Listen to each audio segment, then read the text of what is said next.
Hey guys, Rick Kern of TV Scaly Adventures. You know, one of the interesting things about hunting snakes is there's two places you can find them.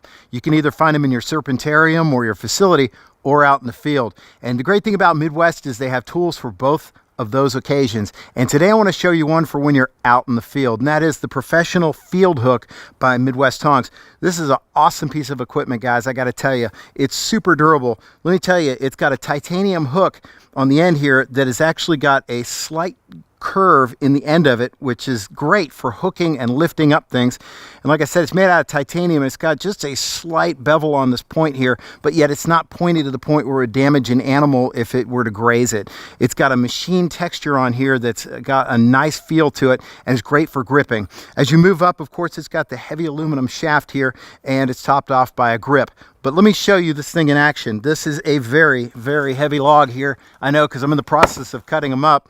And as you can hear, that was substantial. But look, nothing for this hook. It can bounce on it. It can handle it. It's enough to lift it up and check for an animal and then put it down. And as you heard, that is one loud, heavy log. So the Professional Field Hook by Midwest Tongs, titanium tip, built to last, and very, very light, because if you're out in the field, chances are you're humping a good distance. Check it out at Midwest Tongs.